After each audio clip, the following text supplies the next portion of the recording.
Isla boards, and it is so nice to have you here. These are the paints you need.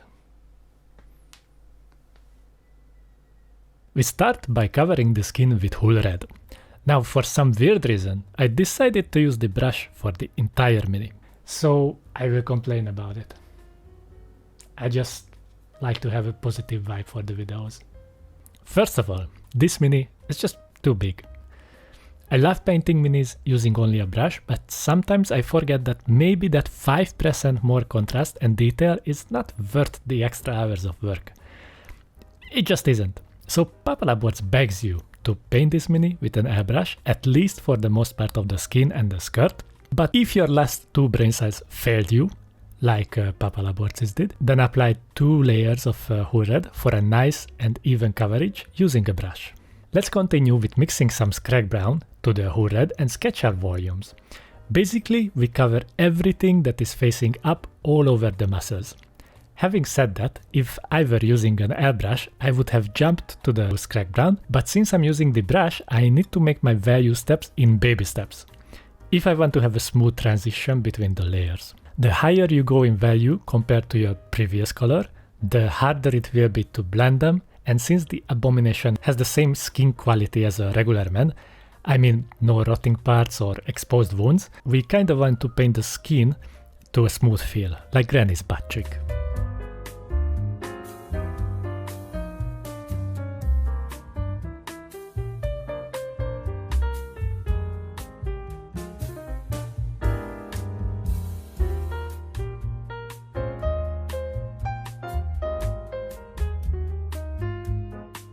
Once we are done with our first highlight, go over the eyes and the teeth section. The Khan Abomination has some nicely sculpted teeth that you can pick out with your brush, but his eyes are just as small as any regular Zombicide mini. Most of the Abominations is sculpted that way, in previous iterations of the game as well, which can be interpreted that with such a small skull, their brain is probably not the strongest part, but their brute appearance suggests they just use brute force, which they do in the game. It's pretty obvious, but I really like the art style, so they accentuate that with the proportions and create a huge contrast with the size of the body parts. Usually in any art piece, the meaning of size can be very important, or at least that's what she said. Continue with the skin with Scrag Brown and the Zendri Dust mix. Color-wise, I try to match the illustration on the card. We are not there yet with that mix, but slowly we are getting there. Now when we paint the muscles at this scale, it's very important to sketch these highlights to follow the fibers of each muscle with our brush strokes. In order to do that, we can look at some anatomic pictures of how the muscle fibers connect on each muscle group. On the chest, for example, the fibers go in a horizontal direction, but on the biceps and forearms are more vertical.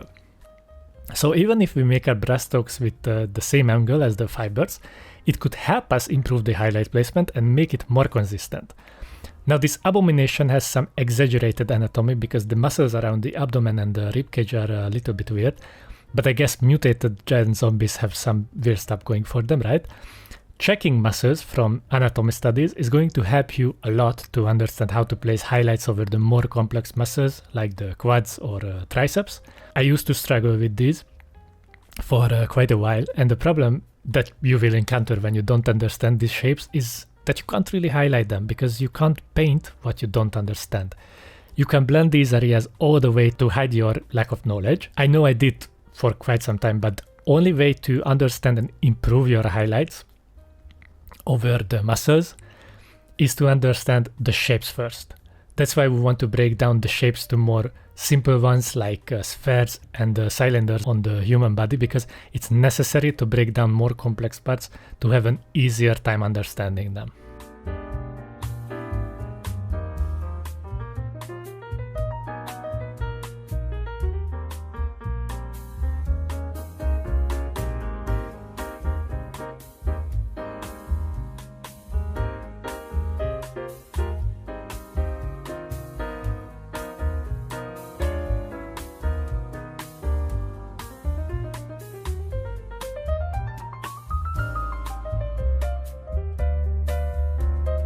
As we go higher in value with the highlights and follow the muscle shapes with our brushstrokes, we also need to determine how much we want to accentuate the fibers in the muscle. Since I'm following the illustration, I wouldn't paint the muscles to be more dehydrated or lean, but we could reduce the body fat percentage more if we follow the muscle fibers with finer lines. It's just something you can experiment with if you want on this mini, or something similar if you have some unpainted big brutes like this. At this step, I refined the blends because we are more or less done with the skin, at least with the parts that are more time consuming, because having this much surface and using a brush is not very wise, but everyone learns that the hard way usually. I recently got the opportunity to paint a game that is coming to Kickstarter soon, and it has enormous minis, and even the word mini is a stretch because the figures were like between 6 and 7 centimeters, which is like 2.75 inches. I'm sure all of us can agree that that is enormous. And I went painting those minis with a brush because I feel like sometimes using an airbrush is like cheating, and I can't believe how stupid that is. Being efficient is not cheating, it's called being smart, so I like to try that more from time to time. I'm sure it would benefit my life more than just painting. Anyway, guys, the point is, get an airbrush and don't be an idiot. But if you stuck to the letter, you probably got an airbrush by now. Oh, and on that note, you don't need to buy a super fancy gold-plated $500 plus level of airbrush. Buy the $20 airbrush, because the difference between a $500 airbrush and the $20 one is basically the same between a $5 mouse and a $100 gaming mouse. Does the $100 gaming mouse feels nicer in your hand? For sure, but you can click on the furry videos just as well as you can with a $5 mouse. The $500 airbrush plugs just the same as the $20 one, believe me. Not that I have a $500 airbrush, because right, sometimes I have my down moments, but I'm not that stupid, okay? Anyway, that was Papa Labort's other take on why to buy an airbrush. I just snuck that segment in, I'm sure you didn't even notice. Next, I mute back the recessed shadows over the parts where the light would catch them. It's very nice to have defined muscles over your mini, but the light usually comes from above or somewhat above, so it doesn't make sense that we have those dark recessed shadows next to our brightest highlights. So we mute them back. This way the highlights will feel more organic and won't look like that we use the wash and let it dry in all the recesses, no matter the surface's angle to our light source. Now we hopefully have a nice skin with smooth blends and crispy recessed shadows where we need them, and overall a nice contrast, but we have one problem with it. It's super desaturated and bland. Wow, Papa Labors, thanks, I've been painting for hours just to get something super mediocre. I definitely subscribe now. Now, calm down, we are going to fix that quite easy actually. Grab some purple and glaze it over the shadow areas with a couple of layers to add some depth to the shadows and a little bit of a dark purple hue. This will make it visually more interesting with only a couple of layers. Just make sure you remove the excess paint on a paper towel before you apply it to the mini, so it won't dry to a ring-like splotchy finish, because I will slap on your tiny hand.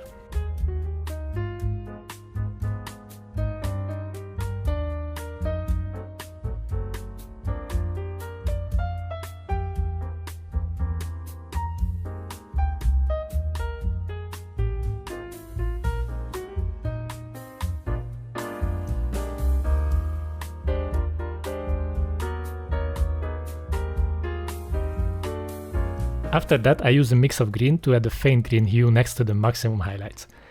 This will also give some flavor to the skin tone and make it a little bit more interesting looking. I use a couple layers and I apply it next to the maximum highlights and not over them. I don't want to mute the highlights, I just want to add more to them, okay? The skin will still have a desaturated pale look to it, but we're still close to the illustration with some extra detail.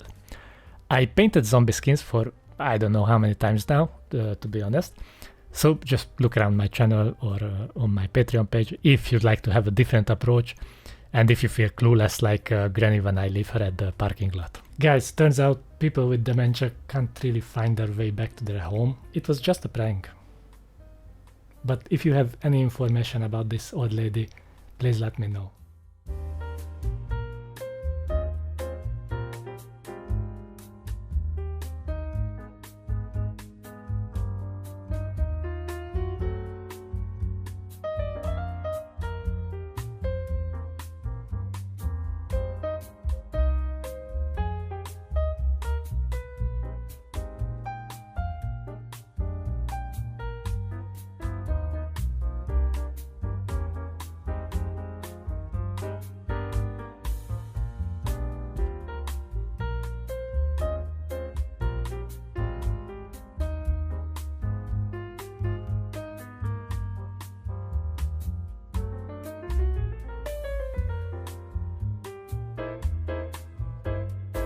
Cover all the rags on the Abomination with whole red using a base layer consistency.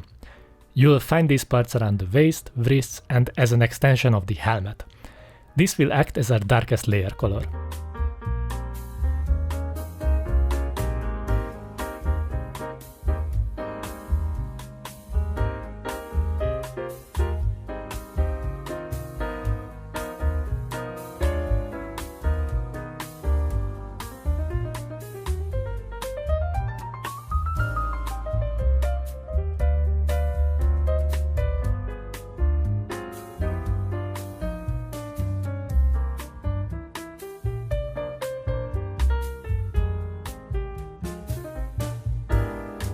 After that, cover the leather parts and the wood parts of the arrows with flat brown. We get some pouches over the waist and the leather straps on the feet wrapped up, nice and cozy as Granny in a blanket. I mean, she would be, but the police is still looking for her.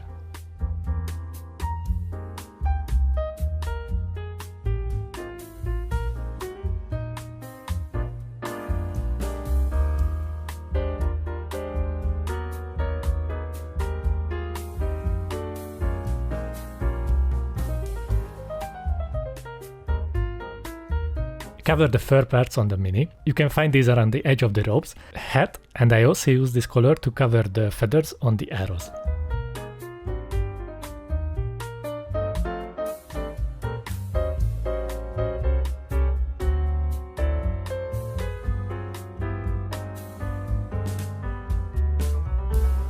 For the metal parts, I use neutral grey. Cover the rivets and the helmet, but on the wrist guards make a quick transition from black by adding some small dots and scratches with some thin lines to build up contrast.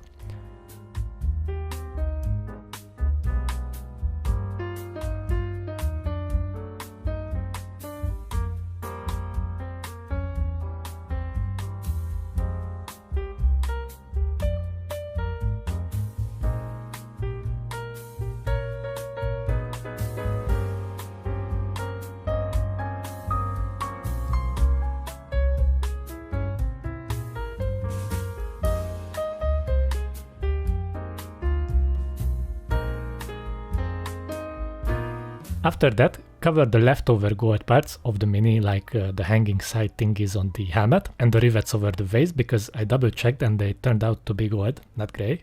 Okay, so now we have all our base layers over the Mini, but make sure you check it too if you covered everything, or I will slap on your tiny hand.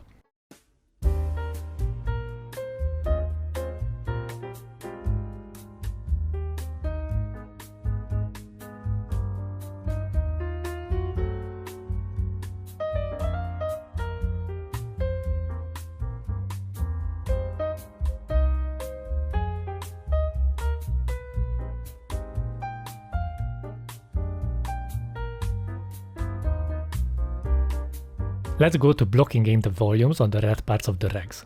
Since the Mini is quite desaturated on the skin, we can contrast that with a more saturated area.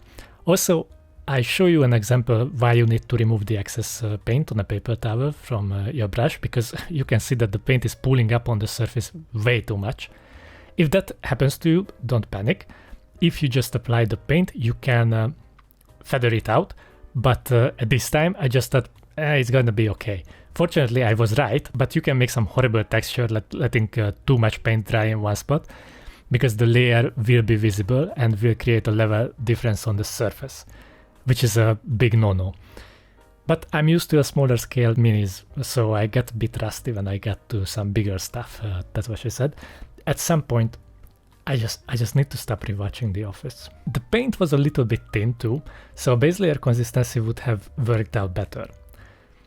Important note here, the upper layer of the skirt that has the fur bindings is actually brown, so don't use the red highlights there if you want the Mini painted like the illustration. For the blending, the thin layer consistency is just fine, and add some scratches over the rags for some texture, and to make the blending process super easy, pull out your airbrush and then give it some texture with your brush.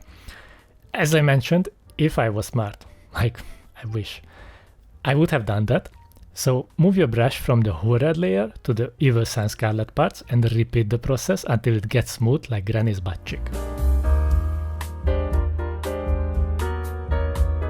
Slightly push the contrast over the red parts with the Wild Rider red. You can easily layer in this value over the top half of the folds and go around the edges of the ropes with a slightly thicker consistency for some extra detail. Accentuate the holes by edge highlighting the lower half of them to make them more defined.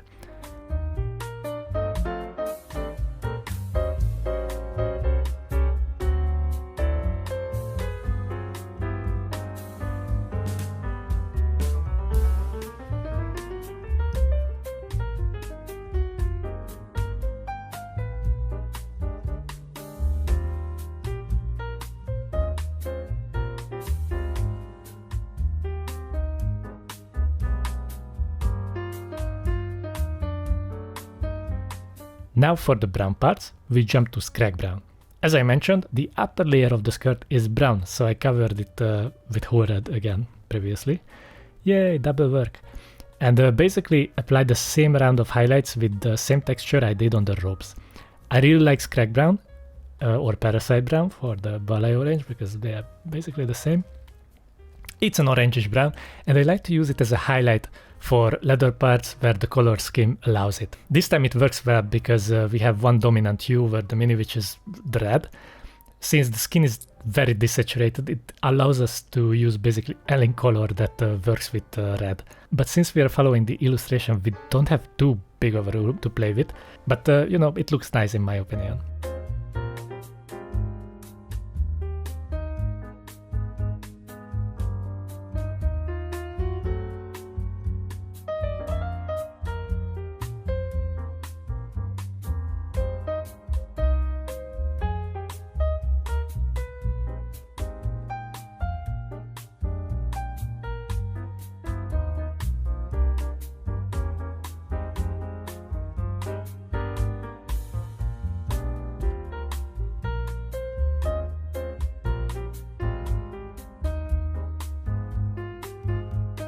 The rags on the wrists have different colors, so I use chestnut brown to highlight them. This is a more desaturated brown, especially next to Scrag Brown, because saturation is like contrast and both of them are relative to their surrounding tones. I use this color to highlight the belts and pouches too, picking out the edge of the belts with a thicker consistency and go around the flappy side things on the helmet.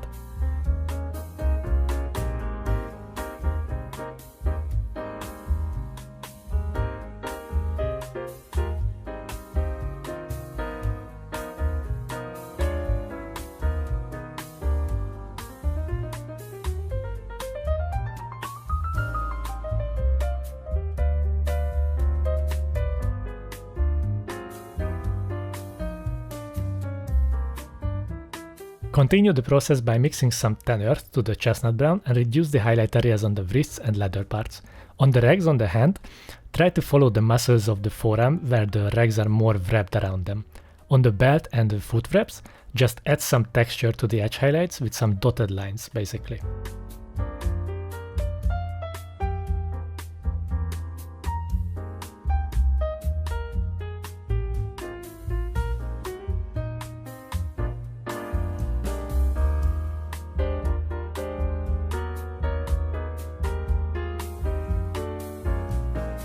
I pick out the larger fur chunks with tan earth using a base layer consistency and emphasize the texture of the bindings following the small hairs. This way we can bring out more details over the bindings.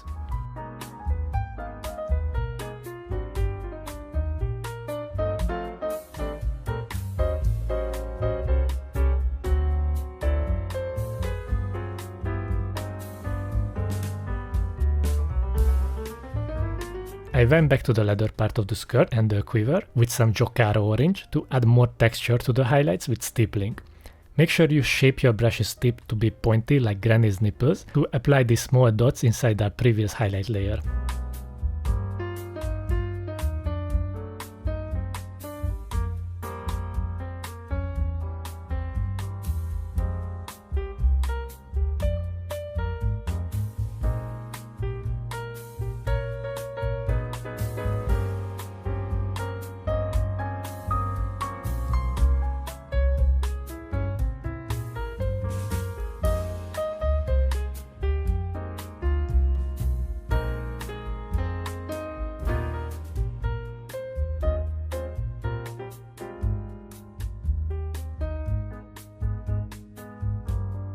After that we start working on the metallic parts like the wrist guards, helmet and the belt buckles.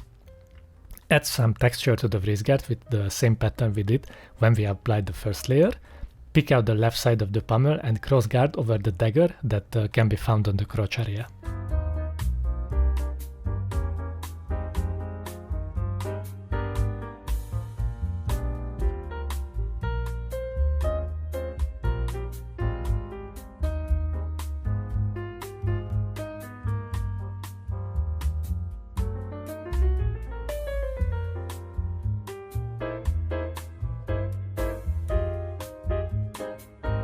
Reduce the highlight areas with light gray while keeping the pattern of the surface with your highlights.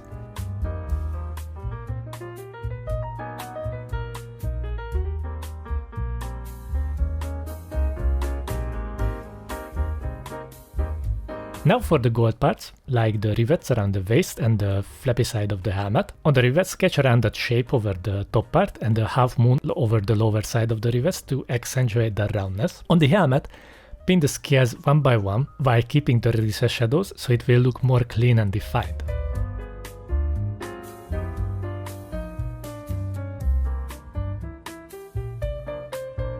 Highlight the gore parts with yellow ochre and cover the scales on the right almost entirely, and adding less volume to the other side to make the highlight placement a little bit more consistent.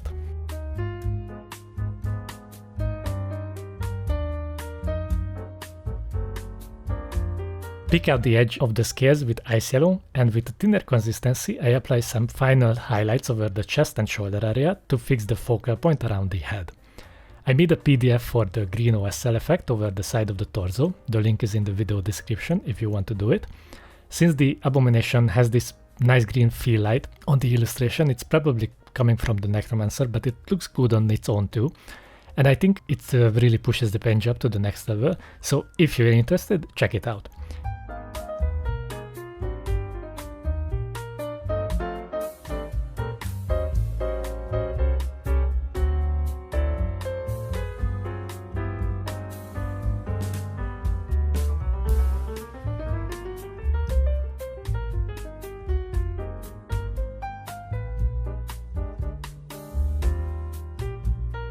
With that, the Khan Abomination is done and ready for the table. If you are interested in other Videt minis, by the time this video is out, you can find all the minis from the core box on my Patreon page, or maybe we are missing one or two, but don't worry guys, it's going to be complete because the painting is pretty much done for then, and I'm currently working on the campaign box, which I hope you guys will be happy to hear, or not. I don't know. But as always, thank you for watching. And I hope you find this guide somewhat helpful. If you did, please leave a comment. Or if you didn't like it, leave a comment too, but of course I'm just going to ignore that. A huge thanks to my patrons who support these kind of videos, with special shout out to Cold-Blooded Dom, Trying to Paint Minis, Jonathan Mosner, Glitchy McCrash, Penoman45, Earthapple21, Michael Kerr, Remlo, Simon Stefan, and Courtney Hester. I hope your day will be as smooth as a granny's butt cheek.